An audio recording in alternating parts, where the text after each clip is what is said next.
Assalamualaikum warahmatullahi wabarakatuh. Yang terhormat kepada Bapak Miftahuddin SPDI MPD selaku dosen pendidikan agama Islam dan teman-teman yang berbahagia. Pertama-tama, marilah kita panjatkan puji syukur kehadirat Allah Subhanahu wa Ta'ala karena telah memberikan rahmat sehingga kita dapat berdiskusi melalui video kali ini. Perkenalkan, nama saya Isnaini Yuliawati yang akan mempresentasikan tentang kerjasama umat beragama. Baiklah teman-teman, langsung saja kita mulai presentasinya.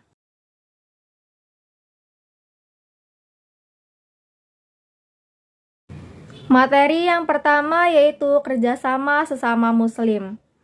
Landasan dan falsafah saling membantu dan kerjasama sesama muslim. Dari perspektif Al-Quran adalah karena manusia merupakan makhluk sosial yang sangat banyak kebutuhan-kebutuhannya terpenuhi di masyarakat.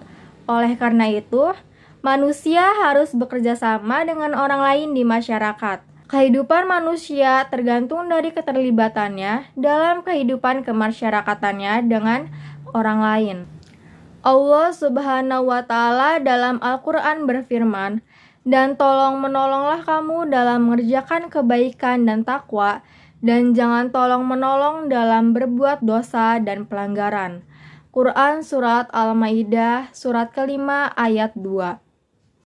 Asas agama Islam adalah hidup bersama dan hubungan seseorang dengan masyarakat, karena seorang individu memiliki keterbatasan. Oleh karena itu, manfaat-manfaat yang diperoleh dari masyarakat tidak pernah sebanding manfaat-manfaat yang diperoleh dari individu karena keterbatasannya.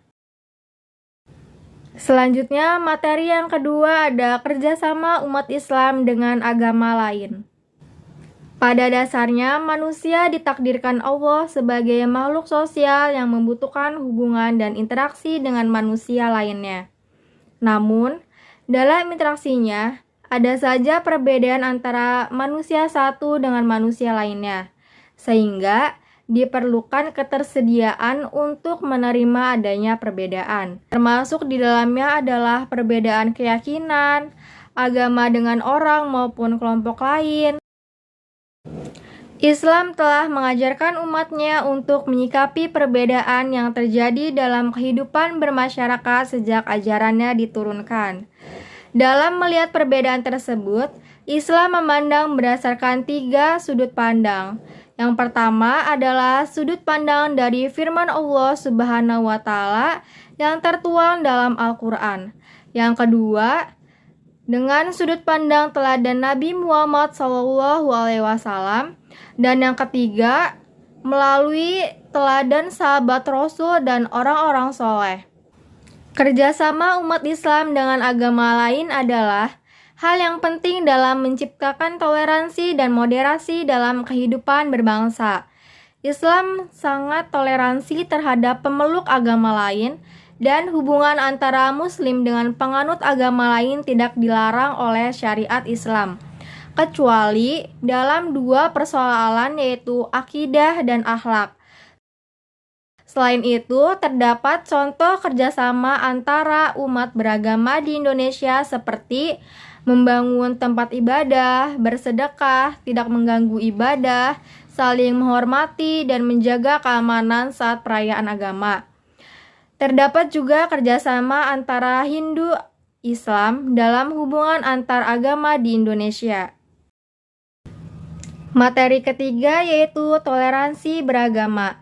Istilah toleransi sudah tidak asing lagi bagi masyarakat Indonesia. Hal ini lantaran Indonesia merupakan negara yang memiliki banyak perbedaan seperti suku, agama, ras, dan golongan. Akan tetapi, dalam perbedaan tersebut tetap satu dalam Negara Kesatuan Republik Indonesia. Toleransi ialah sikap atau sifat toleran.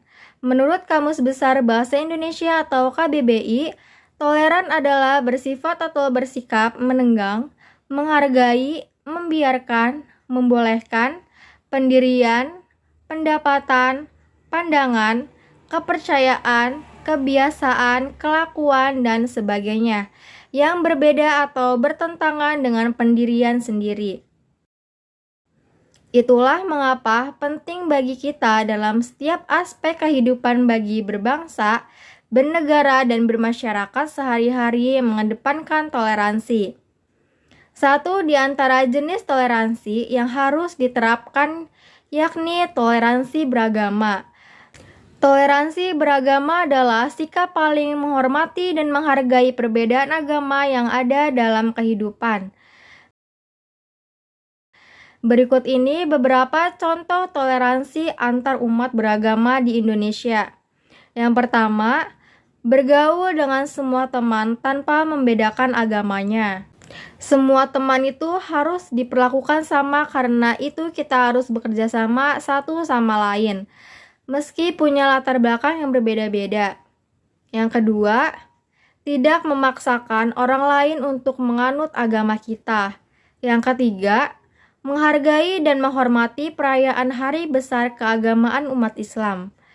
Sebagai umat beragama, kita harus menghormati perayaan hari besar agama lain, tetapi tidak boleh ikut serta dalam ibadah di tempat ibadahnya. Yang keempat, tidak menghina dan menjelek-jelekan ajaran agama lain. Ketika sudah memahami toleransi, tentu kita tidak akan menghina orang lain karena berbeda dengan kita. Kelima, memberikan kesempatan kepada teman yang berbeda agama untuk berdoa sesuai agama masing-masing. Materi yang keempat, sebab konflik keagamaan di Indonesia. Konflik keagamaan di Indonesia memiliki berbagai pendapat. Beberapa faktor yang dapat memicu konflik antar umat beragama di Indonesia antara lain rendahnya sikap toleransi, kepentingan politik, dan sikap fanatisme. Selain itu, munculnya stereotipe satu kelompok terhadap kelompok lain yang berbeda agama juga dapat memicu konflik antar umat beragama. Faktor lain yang dapat memicu konflik antar umat beragama di Indonesia adalah adanya dua belah pihak, baik satu agama atau beberapa agama yang terlibat konflik.